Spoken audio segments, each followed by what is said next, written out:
Pucks with Haggs is brought to you by Prize Picks and the Game Time app.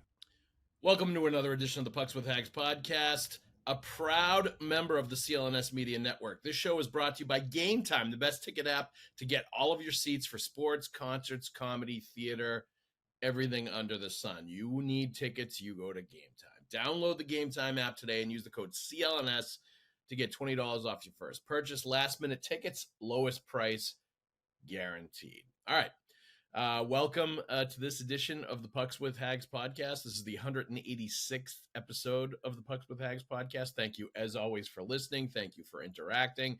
Thank you for sending me your questions and still being interested in talking Bruins and talking hockey right now, with the Bruins season having been over for just about a month. P-Bruins are still going strong, but the Bruins are over. We're going to do a mailbag episode of the Pucks with Haggs podcast today, a Hagg Bag episode, if you will. We will be answering, or I will be answering your questions. They've run the gamut. There's all kinds of things to talk about with the Bruins right now. But we'll answer a bunch of questions. I'm going to talk a little bit about the P-Bruins, going to talk a little bit about Mike Sullivan and the coaching search. And then we're going to get out of here in tidy fashion. Still some great playoff hockey going on. Obviously, the Celtics are getting ready to crank up with the Knicks. That's going to be a really fun series. The Red Sox, tough blow with Tristan Cassis going down with a knee injury, so they're hitting rough times.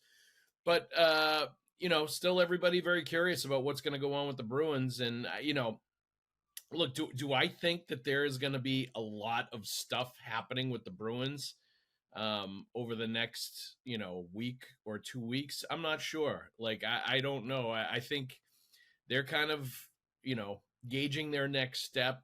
I think measuring 6 times before they cut, sort of a thing.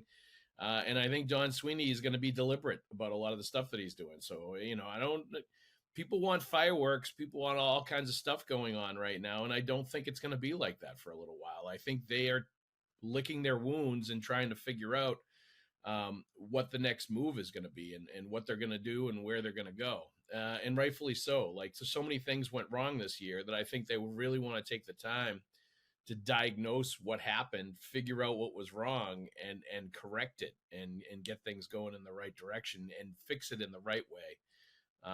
No Band-Aid fixes, nothing like that. So, all right, let's get into it.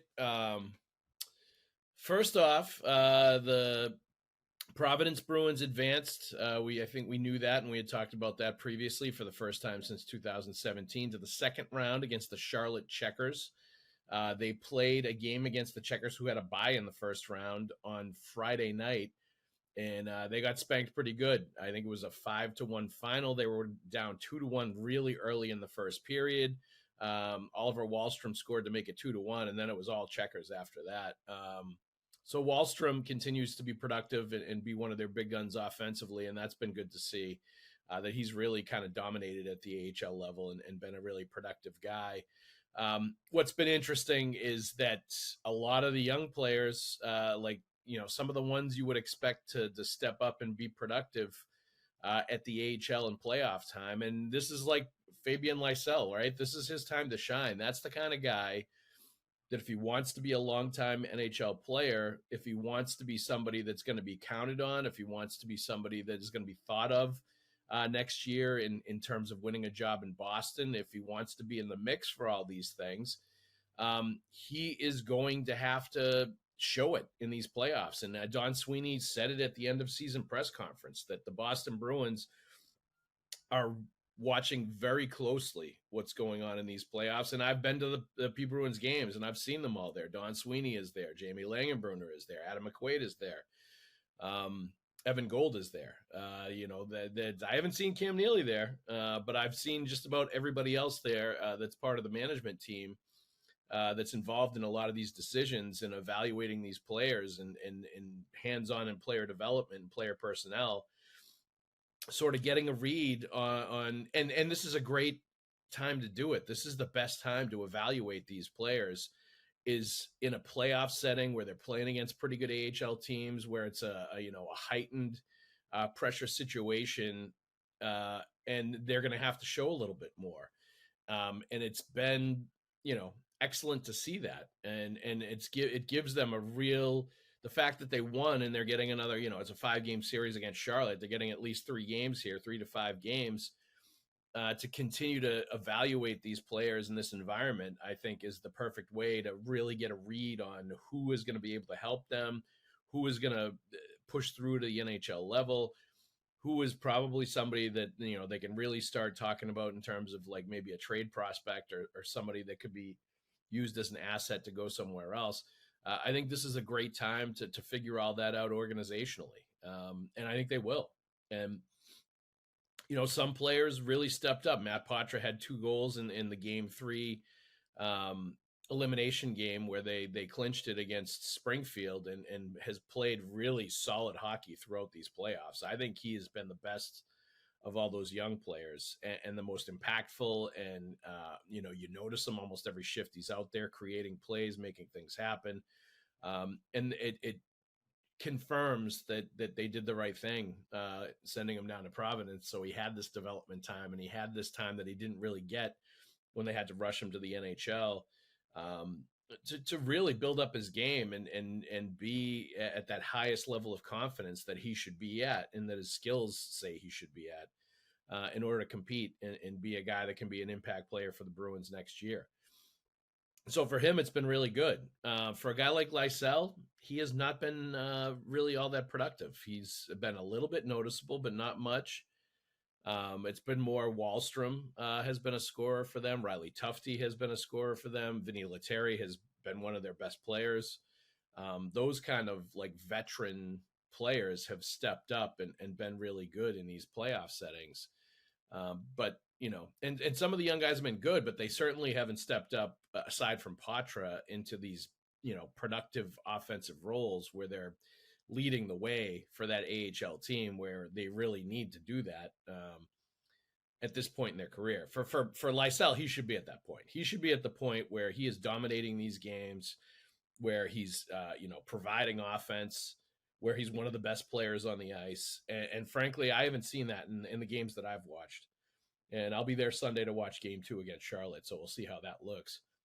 But Poitras has been like that. Like, he's been noticeable. He's been one of the best players on the ice. I think Wahlstrom has been a very good player. Lettieri has been excellent, like I said. And a lot of those veteran guys, like Jeffrey Riel, he's been good. That whole line has been good. Pitlick has been good. All those guys, the veteran sort of guys that are a part of this team. Ian Mitchell too, excellent. All those guys have been very good. Michael Callahan has been outstanding as well. And I kind of wonder, and I think I mentioned this before, I wonder if some of the hesitation about Jokiharju and bringing him back and signing him is that they want Michael Callahan to stay, and they like what he brings to the table, and they have helped develop him, and they think he's an NHL player, and he's not a fancy player at all. He's a meat and potatoes, bottom pairing, keep it simple, stupid kind of defenseman, and those guys have value, especially when they're in entry level deals or short term 1-2 year contracts for low cap hits. So I think he's been probably I think he has been their best defenseman in the games that I've watched. And he's basically shown that he's NHL ready. So, credit to him for that. And DiPietro has been really good in net, by the way, too. Don't want to gloss over him or skip him. He is, I think, at this point, really hopped over Brandon Bussey as far as how he's viewed organizationally as a guy that might be able to step in. If there's an injury, if something happens and they need a goalie from the AHL, he would be the guy. But bottom line is good to see them in the second round. You would hope or expect they would bounce back in Sunday's game 2. And, we'll see what happens against a really good team. Like, it felt like this Providence team was pretty stacked with talent, given the young players that came back down from Boston, given the veteran guys that they have, given that they picked up Wahlstrom in the middle of the season, and he's ended up on that team. Like, they've got a lot of really top-level talent to compete with these other AHL teams. So, we'll see how they stack up. But I think in some ways it's hard to read sometimes if it says anything good about your organization that your AHL team is winning rather than losing. I think you'd rather have it that way. But are they winning because they got a lot of veteran guys on the rosters, or are they winning because young guys are stepping up and it's a good mix and it's a sign of a really good and fertile prospect system and draft and development system? I think there's a little bit of that there. I think you can read a little bit into the Bruins winning this playoff series and young guys contributing and it being a good mix of young players and veterans. I think it's a sign that their development system and that their pipeline is stepping back in the right direction. It will step back even more in the right direction when they get this top 10 pick. In the draft and make a selection here based on where they finished. And the lottery selection, I believe, is Monday. So we'll find out pretty soon where the Bruins are going to pick.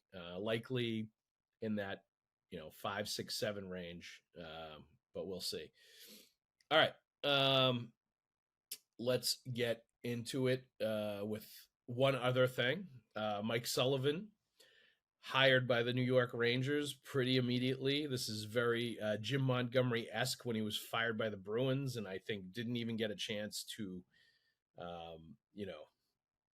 call home and tell his family what happened. And all of a sudden he was the head coach of the St. Louis Blues. It was amazing how that happened. It's almost like they knew it was coming and they were prepared for it. It's almost like there was conversations going on behind the scenes. It's crazy. Who would think that would ever happen? It seems like there was an element of that here too, where the Rangers were highly motivated and said they weren't going to be outbid for Mike Sullivan's services and really wanted him as the head coach. And I understand it to a degree. He was an assistant there under John Tortorella. The ownership knows him there. I think there's a good relationship back and forth. Sullivan coached Chris Drury when he was with the Rangers, and they obviously have the BU connection going on as well. So I think there's probably good trust between the GM and the coach. And look, if you're Mike Sullivan and you're looking for where you're going to coach next, I think when you look at the pieces that are in play with the Rangers, sheer talent and what they have on the roster, you would think to yourself, like, that's a team that could turn it around really quickly next year. And as a coach, you could say, I know what I can do to get this team competitive again. And, they just need a different voice than Peter Laviolette. Now, I would say the ownership situation is always tough with the Rangers. I just think they have one of the most volatile situations in the league, where the stability isn't always there. And I think obviously Chris Drury has had a lot of problems with the moves that he's made and people griping about it in the locker room and having issues with the GM, and it doesn't feel like there is a lot of respect back and forth between the management and the players and vice versa. And that's a really tough dynamic to change. Like, I don't know how Chris Drury is going to change that as the GM when he's like, there's a lot of hard feelings, I think, with him from some of the players that are still in there and some veteran players, some influential players. So, there was, I think Larry Brooks wrote or hinted that Mike Sullivan probably wasn't going to come back to the Bruins as the organization is currently constituted with the ownership there. And like, that's probably me reading into it.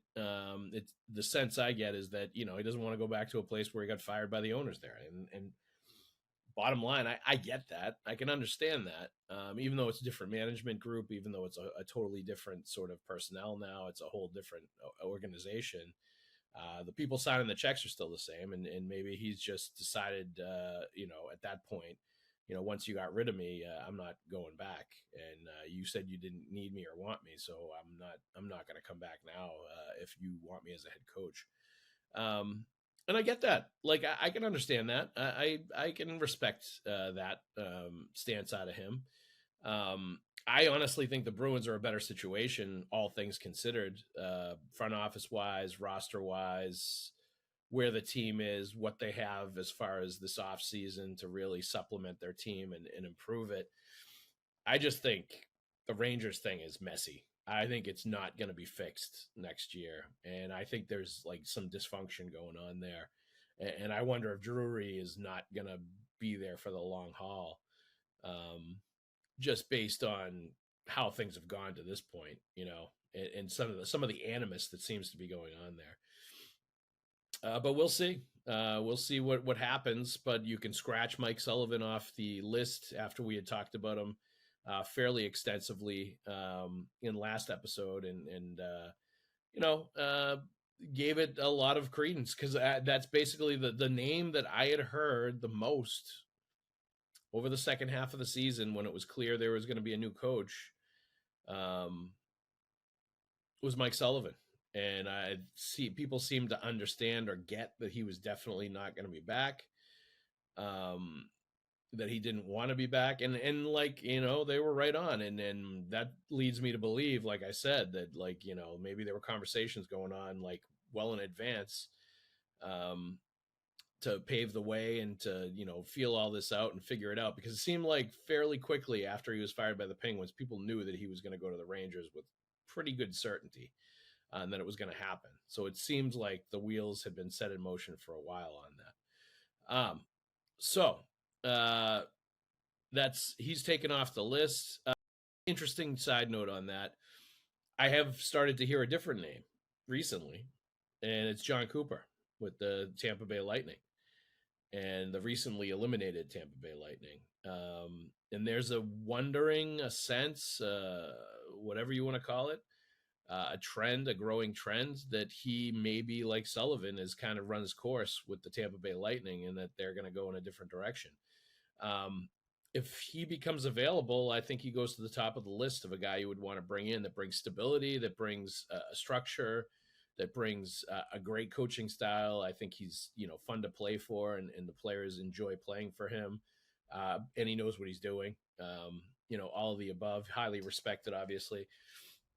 I think that's the kind of guy that could become a real asset as a coach, as somebody that, could be the face of the sort of decisions that the organization makes, that the day-to-day operations, which is what any coach is, that he would be a real asset as far as all that stuff goes.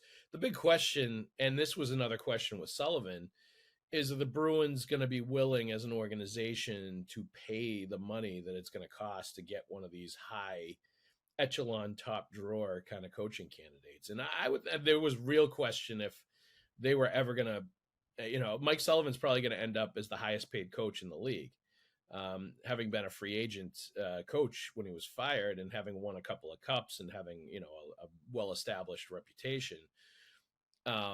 And I think part of the reason this probably closed as quickly as it did with the Rangers is that Dolan and the ownership with the Rangers probably said, we'll make you the highest paid coach in the league, done deal. And, that's it. That's all he needed to hear, especially when they knew they might be, bidding with other Eastern Conference teams like the Bruins. So I think, all of that sort of, you throw all that into the mix, and the one big question I have about any of these like high reputation, high caliber, high resume coaches in the NHL coming to the Bruins now is, do the Bruins really want to pay a coach that kind of money? Are they going to fork over millions and millions of dollars for a coach? Or do they want that investment to be in the players? Where it seems like, it seems like part of the differences that they've had with coaches in the last couple of times that they've made moves, it was, when they might have to start really paying a coach a lot of money. Bruce Cassidy before and Jim Montgomery now. And I think there was a lot going on with Jim Montgomery. I don't think the Bruins wanted to pay him based on his playoff track record, and I get that. And based on some of the stuff that they'd seen over the years, just not always hitting the right tone, I think, to get players ready to play, to address certain situations that were happening, like on the ice, different things that he did. It didn't always project like he was fully in control of everything that was going on with the Bruins, and that he was fully confident coach that had the answers for everything that was popping up. But I think it was much more about the playoffs and getting outmaneuvered by Paul Maurice and not there were some decisions that were really questionable, and in hindsight, really, I don't think benefited the Bruins. And I think that's at the end of the day why that move was made and why he wasn't signed to a bigger contract. But just from a larger perspective, it does seem like the Bruins are not going to be the ones to set the market for a coach, an NHL head coach. And that puts into question whether you're going to get these top drawer guys, especially the situation that they're coming in off of last season. I think in order to attract a guy like Cooper, or a guy like Sullivan, any of those coaches, you're going to have to pay them top dollar, in addition to wooing them and giving them what they want. All right. Let us take a break to talk about with the NBA playoffs here and the Celtics getting ready to rekindle the rivalry with the New York Knicks. Now is absolutely the time to dig into the Game Time Ticket app. The app is super easy to use and has tons of great features for sports, comedy, concerts, theater, and all kinds of tickets. Just listen to some of these features. Last-minute deals. Save up to 60% when buying last minute for sports, comedy, concerts, etc. If you decide last minute, hey, I want to go to the Boston Celtics, Game Time has got you covered. And Game Time will get you the last-minute deal that you're looking for. So be all about that. Go and watch Jaylen Brown and Jason Tatum just absolutely tool the New York Knicks. What could be better than that? Some other features that Game Time has. Priority Game Time has a feature called Game Time Picks, which filters out the fluff and only gives you good deals. Curation makes it easier to save more on your tickets. All-in pricing, toggle this feature and shows you the total up front with no surprise fees at the checkout. I love that about Game Time. They give you seat views, a panoramic view from your seat, the lowest price guarantee. Your Game Time will credit you 110% of the difference. It's really hard to do much better than 110%. Today's super deal is Monday, May 5th. Game 1 against the Knicks, Loge Floor 14, Row A, for $595. That is truly a super deal. By the way, I saw balcony seats for under $200 on their amazing deals as well for that Game 1. So you can get in the building for less than $200. Second round playoffs, that's worth it, my friends. So go to Game Time to get hooked up. Download the Game Time app, create an account, and use the code CLNS for $20 off your first purchase. Terms do apply, but again, create an account and redeem the code CLNS for $20 off. Download Game Time today. Last minute tickets, lowest price, guaranteed. All right, and for those of you listening to this episode of the Pucks with Haggs podcast, we ask that you subscribe to the podcast, like, and leave a review. Leave a good review, leave a bad review. Tell me that I talk too much when I have Mick on and that I interrupt too much. Tell me that you like my stories about youth hockey and everything and all the adventures I have there. Tell me what you like and what you don't like. I can take it. And for those watching the show on CLNS, enjoying all of this hockey talk, go ahead and hit that like button and subscribe to the Bruins Rinkside YouTube channel, where you can find our show and a lot of other great Bruins content with fellow Bruins talkers like Conor Ryan and Evan Marinofski. Also, please make sure to turn on your notifications so you know the instant a new Pucks with Haggs podcast video drops on the interwebs, because you want that fresh off the presses, just like this Hagg Bag mailbag episode of the Pucks with Haggs podcast. And right now, the great segue, we're going to go right into some of those questions now that we've talked about the P-Bruins and Mike Sullivan a little bit. All right. This is from NH David. I think an almost wholesale change at coaching is necessary, save for goalie Bob Asenza. And please, none of those retread coaches out there now. We need new blood. All right. Well, retread coaches, and I wrote about this actually at the Boston Sports Journal, so go check out bostonsportsjournal.com to get my take on sort of the coaching derby that's going on with the Boston Bruins right now and some of the candidates that are involved. But the retreads, John Tortorella is, I don't think, coming to the Bruins. I don't think they want Tortorella. I actually think he's going, or the word is that he's going to New York with Mike Sullivan, and he's going to be part of the organization there in some form or fashion. Before Tortorella was the head coach and Mike Sullivan was the assistant under Tortorella when they were with the Rangers the last time together in New York. Now Mike Sullivan's going to be the head coach, and I don't know if Tortorella is going to be a president. I don't know if he's going to be like on the bench. I don't know what's going on there, but the word is that he'll be headed to the Big Apple in the blue shirts with Mike Sullivan. So that'll be interesting to see what capacity he serves there. But it is funny to think about that both Sullivan and Tortorella kind of just, towards the end, sort of, were on the wane with their organizations, and kind of were, didn't seem like all that worried about getting fired from their jobs. And maybe, they knew in the back of their minds that this was a possibility, and that they were going to be able to do this together in New York. So that'll be interesting to see how all that shakes out, and to see how things roll out with them, if this indeed was something that they had either talked about, discussed, kind of thought might be a possibility, whatever. But as far as that, the retread comment, Tortorella, I think, is going to the Rangers. Rick Tocchet, interesting one, because he's got connections with the Bruins. He played here. He played with Cam Neely and Don Sweeney when he was with the Bruins. But you hear maybe he's going to go to the Flyers. It'll be interesting to see what he decides to do and where he lands. But I wouldn't hate or totally discount him being a guy that could come to Boston and be sort of that steadying veteran presence. Of some of the names that are out there, I think he makes a little more sense than Peter Laviolette would, than John Tortorella would. I think Mike Sullivan would have made a lot of sense, but obviously he's not coming back. I think that's about it for the retreads. I think there's a few other names out there, but not anybody I would say is a strong candidate at this point to take the job. Guys that have had multiple NHL jobs before that you would almost, view in that category. I do think there will be some coaches that were involved in the last interview process when Jim Montgomery got the job that will probably be considered again. I'm thinking Greg Cronin, who was let go by the Anaheim Ducks after the last 2 years, who definitely interviewed and was a candidate, a strong candidate for that Bruins head coaching job.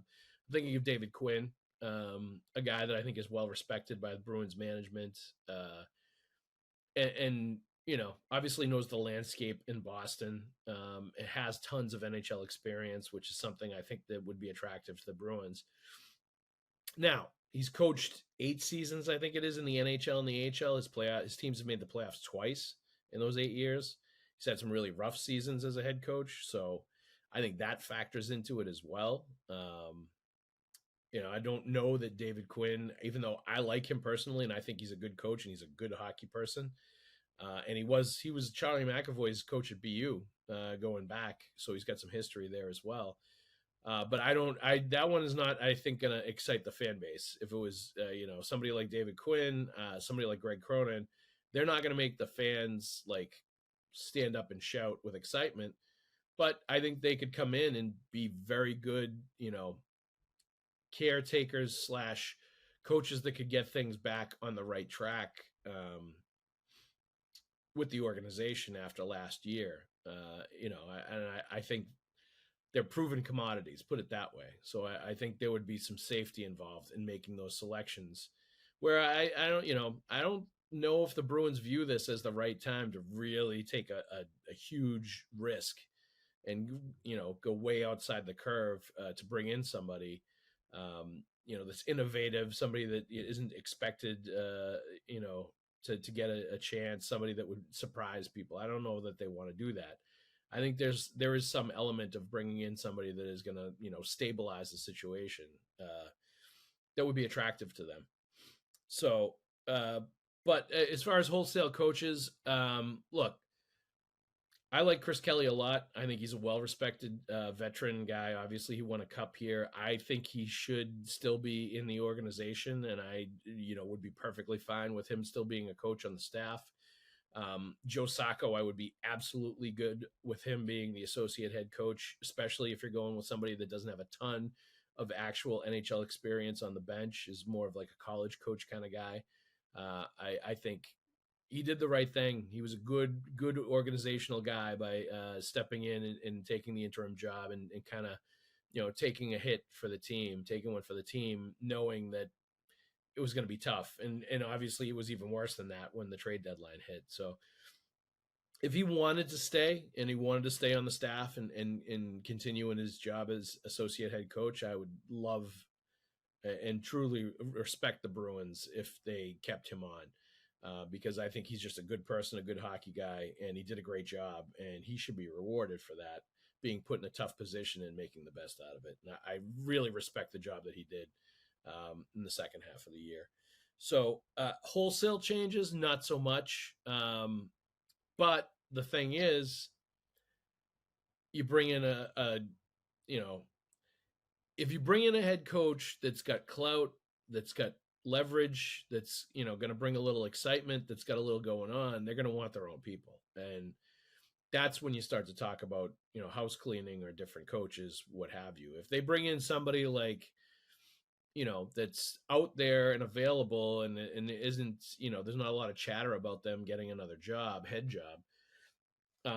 You might be able to, and this might be something that's attractive to them, is being able to dictate to that coach a little bit who's going to be on his staff, how it's going to run, how how much influence the front office is going to have in certain decisions or things that are happening on the bench, all that stuff. Because I think there is a desire for it to be a collaborative process between front office and management and the coaches.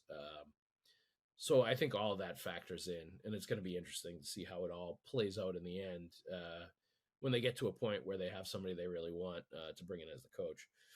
All right. Why wasn't Zadorov a hit? He led the team in plus minus for what it's worth and did exactly what we thought he would. He was exactly as advertised. I would have liked to have seen Lindholm with 10-ish more points, but sort of the going rate for free agents today. Because the drafting and development it sucks, they put. And I think that's too strong. I wouldn't say it sucks. They are going to have to overpay their free agents, and that's from SJM1613. I mean, look, not just the going rate for centers or free agents. It's always the going rate for free agents, because free agency is inflationary. You're always going to overpay for free agents. Whenever you have to go to free agency for anything, you're going to pay top dollar for usually less than what you're paying. You're going to overpay in a lot of instances. And I think that's Elias Lindholm. I think he's a second, third line center, and you paid him like a first line center because you had to go to free agency. And I think the lesson here, and I've talked about this before, is that you're not going to be able to get a 1C in free agency. You're not going to be able to get a top line center, a guy that's going to come in and kind of replace Patrice Bergeron in free agency, or really even in trade. I think it's going to be hard to get a player like that in trade. I think you really need to draft and develop that kind of player. You need to get lucky in the second or third round and hit on, David Krejci and Patrice Bergeron were both second round picks, or get that player with this top 10 pick that they're going to have in this upcoming draft. And that's how you get that kind of a player rather than go through free agency. And I think your point is well taken about Zadorov. I think by the end of the year, he was the player they thought he was going to be, expected to be. Like, the fact that he was plus 22 or whatever it was on a team that had a minus 50 goal differential is mind-boggling. Like, I don't know how you do that. But on some level, that speaks to the job that he did. Plus minus, you can argue all day long how relevant it is, how important it is, like how much it really means. But if you're that much of an outlier with your plus minus in a good way, when everybody else is minus and minus, you got one defenseman that's almost a minus 50 in Mason Lowry, that tells you a lot about the job that he's doing when he's on the ice and how, tough he's making it for the other team to score. And also just like how many good things are happening when he's out there. And I think it's easy to read that. You don't need a bar graph. You don't need some fancy stat to tell you that he's had a good season, that he's been a good player if that's happening.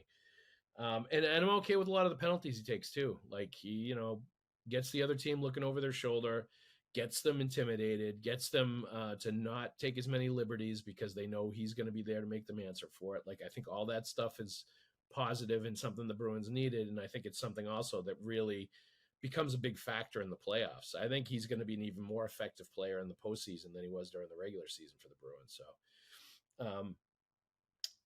I do think, he ended up being an effective player and a good player for the Bruins. The problem is that the first half of the season they really struggled, and that I think controlled the narrative, and that really made it seem like they missed and they were bad players, and that they were free agent flops or whatever you want to call it. When in reality, like, they both turned into pretty close to what you thought they were going to be. But it was the fact that it was a really slow start for the both of them, and that they didn't really get going until the second half of the year. And by that point, the season was over, and they traded away players and all that stuff. I think that colors the opinion on them, and it's going to set them up to have really good second years, and for the expectations to be up, and for their confidence, frankly, to be up after the way the season ended for them. But they signed big contracts, so they're always going to have that expectation. And fair or unfair, that's just the way it is. And they don't mind having the money in their bank account. So, like, it's that's part of the gig. Like, when you sign a big contract in free agency, there's going to be higher expectation. That's just the way it goes. And it'll be like that for whoever they bring in free agency this time around. All right, let's get to the next one. This is from Tukmar. I'm on the island of thinking Sweeney may not be perfect by any stretch, but he deserves one swing to right the ship. He had one team in the finals that gagged on home ice, and another with the most points ever, and his top player with a chance, Brad Marchand, with a chance to dispatch the Panthers in round one, but alas, he gagged also. Doing that in a 5-year stretch with no top 10, maybe top 20 player in the league ain't nothing. Is there any chance he can self-scout and realize he is good at NHL trade evaluation and poor at drafting, and get in someone with pedigree to get the minors somewhere close to where they need to be? Can't just keep drafting C's who are projected energy players. Need to start hitting on players who can contribute in the next year or two. Whoever the new coach is, let him have a say in what has to happen in remaking the room. Good points here. Saying that they did it without a top 10 player in the league when David Pastrnak scores like 50 goals on the regular. He's a top 10 player in the league. Like, they've done it with a top 10 player in the league. Patrice Bergeron, Brad Marchand, a few years ago, they were definitely in the top, certainly Marchand was in the top 20. He was one of the best left wingers for a long time. So they had good players. It's not like they were doing it without great players. The problem has become that the great players got old, and they have not been able to replace the great players. And that's really what the issue is. Like, you want to talk about they weren't able to do it with these top players. No, they were, and now they can't replace them. And that's part of the reason that things are going downhill, is they haven't adequately replaced Zdeno Chara, Patrice Bergeron, David Krejci, since they all left and retired. And that's a big issue. And I do, though, agree to a level with what you're saying about the drafting and knowing your strength and maybe bringing somebody in to complement the draft part of the equation. I mentioned before the players selected right after Johnny Beecher at the top of the second round, who are very good NHL players. Shane Pinto, one of them, had a great playoff series against the Leafs as an Ottawa Senator. Versus Beecher, who doesn't even look like an NHL player. Look at, and I wrote about this. Look at the 3-year stretch from, I think it was like 2003 to 6 or 6 to 8. I forget exactly what it was. There was a 3-year stretch where they took David Krejci, Chris Versteeg, Vladimir Sobotka, Milan Lucic, Phil Kessel, Brad Marchand. Like, and that's, I think the only first rounder was Phil Kessel. And he was a top pick. He was like a number 6 pick or whatever. But aside from that, like, they hit on a bunch of good players. All those guys played at least 500 games in the league, and they were all good players. Versteeg obviously did it elsewhere, but like, the Bruins have not done that. They have not had a 2 or 3 year stretch where they have like hit on a bunch of productive players in the second, third, fourth round like that. That's they need to start doing that. You know, they need to have a stretch where they really hit on a bunch of these players. And maybe we're in the midst of that. Maybe Patra's one of those guys. Maybe we'll look back and say now, you know, this coming year is one of those, you know, linchpin years where they draft a bunch of players that set them up for the next 10 years. But like, that was the perfect example where some of those players went on to other organizations. They got assets in exchange for them. But drafting that draft where they got Lucic, Marchand, and Kessel set them up for 10 years. You know, it set the organization up for 10 years with what they already had. It was a huge draft. And, you know, that was back in the Jeff Gorton days, I believe, when he was evaluating players and part of the draft process with the Boston Bruins. So, you know, that's where they are. They need somebody to be that guy to really push them towards drafting these players and have an eye towards these players that are going to turn into high caliber NHL players and set them up. You know, that's really what it comes down to now. And, you know, if they can't find that guy, if they don't have that guy in the organization, then I think there'll be a new GM in here in the next couple of years. If they do have that consensus and have those people in the organization and believe that they, you know, are on the right track with all that, they will hit in this draft and they will be fine. It may take them a year or two, but I think we'll know pretty quickly whether they've really hit strongly on these players. And I say that, you know, I like Lowry, I like Patra, I like what they're doing with these picks. And I think they're starting to, you know, mix in those guys. It's just tougher sledding right now because they've lost some of the, you know, the high caliber guys from their roster, and even more now after that trade deadline fire sale. But good points there. All right, one more. Besides signing free agents, do you see the Bruins pulling off any bold moves, trade a core player this offseason? Jay Marvelous. Look, I think the one core player that you have to look at trading, potentially, is Jeremy Swayman. You know, you've only got a limited amount of time until his trade protection, no trade protection kicks in. So now would be the time to do it if you're going to do it. It would be tough to do because his value is down. And, you know, he's coming off a rough season with all kinds of stuff swirling about him, the contract negotiations, everything else. So his value is going to be low. But you also are going to have teams that I think are going to need goaltending, are going to be dire need of goaltending. And, you know, I think you should at least see what is out there, especially after you got a first-round pick, Kostelic, and Korpisalo for Linus Ullmark. You know, if you could get good value for Swayman, I think you would think about it. You'd have to think about it. And, you know, organizationally, I think you also need to think about, like, given how negotiations went with him, given what happened, given how it all played out, you know, do you want to send a message to other players that's not how we do business? And if you do business with us like that, we're going to end up trading you and you're not going to stay here. You know, do they want to send that kind of a message? I don't know. In this day and age, I think it's harder to do that. I don't think it's the same league that it was with Harry Sinden when he would definitely do that if it came to that. You know, it's not as old school anymore. It's not as kind of Old Testament vindictive with that kind of stuff as it is. It seems like stuff gets forgiven a lot more and forgotten about. And you're also, like, with the no trade protection and some of the other stuff, you're kind of stuck with these players sometimes. But in this particular situation, I think they've got a window if they want to trade him, and now would be that window. Now-ish would be that window. But, you know, I don't see how you could take on a lot of the money from the contract. I don't see how you could do that. I don't see how you could give him away for pennies on the dollar. I think the much better sort of play scenario is to expect a rebound year and know that the pressure is on him and the expectation is on him to be much better, and that he will be much better with a full training camp, with an off season to clear his head, with, you know, maybe people that he had disagreements with aren't in the room anymore. Maybe they are, who knows?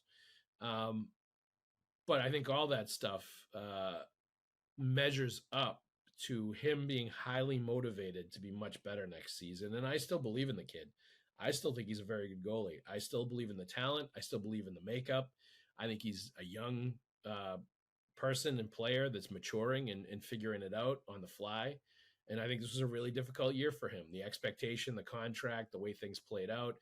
I'm sure some of it is not what he expected or anticipated, or in hindsight, maybe there's some things he would have done differently. Will he ever admit that? I don't know.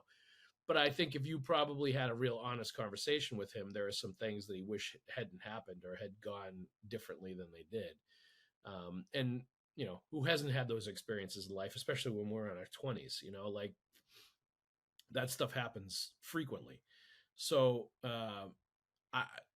all that being said, I think you explore what you can get for him in a trade. I think that's the one person you look at as a bold move and potentially doing it. But I think the much more likely scenario is they're banking on him to bounce back. They think Korpisalo will play a little bit more. Certainly they could look to trade Korpisalo too. I just don't think there's going to be a real market for him either. So what you would look to is play Korpisalo a little bit more, make it more of an Ullmark Swayman situation where they're maybe not playing equal, but Korpisalo will end up playing more than 25 games. And I think that would be good for both goalies. I think that would benefit Swayman for sure. And I think, you know, you want to get a situation where Korpisalo is playing well and is pushing Swayman for that playing time and really getting into a good sort of competitive situation like he's always had when he's been successful. So I think that's the way it's going to end up playing out. But I think that's the player you would look at and potentially have a bold move if you wanted to make one. But I think they've done enough bold moves for a while. Trading their captain, trading Charlie Coyle, who, by the way, how about that video of Nathan MacKinnon like barking at him on the bench? Man, MacKinnon, I've heard like that there's an interesting dynamic out there where it's like Nathan MacKinnon's rules for basically everything with the Colorado Avalanche. So like, I'm not sure how healthy that is. And maybe that's why the Avs, they have that one cup, but they may not win another one. Cause I don't know how functional that actually is, if everything runs through Nathan MacKinnon, but that's an aside for another day. I like the way Charlie Coyle handled it though. He just kind of had a smile on his face. Like, yeah, whatever, buddy. Yeah. Keep talking. All right. Thanks everybody for listening. We're going to wrap that up. That's it for the Hagg Bag mailbag. As always, thank you to Game Time. We love Game Time. Download the Game Time app, create an account, use the code CLNS for $20 off your first purchase. Terms do apply, but again, create an account and redeem the code CLNS for $20 off. Download Game Time today. Last minute tickets, lowest price guaranteed. And for those of you listening to this episode of the Pucks with Haggs podcast, we ask that you subscribe to the podcast, like, and leave a review. And for those watching the show on CLNS, enjoying all this hockey talk, go ahead and hit that like button and subscribe to Bruins Rinkside YouTube channel. Please make sure to turn on your notifications so you know the instant a new Pucks with Haggs podcast video drops on your interwebs, because we all love new Pucks with Haggs podcast videos, don't we? Speaking of that, this is the end of this Pucks with Haggs podcast video. Thank you very much for listening. Thanks for all the questions. We'll catch you next week after I'll give you the rundown on the Providence Bruins game I'm going to on Sunday. In the meantime, take care of yourselves, have fun out there, and we'll see you at the rink.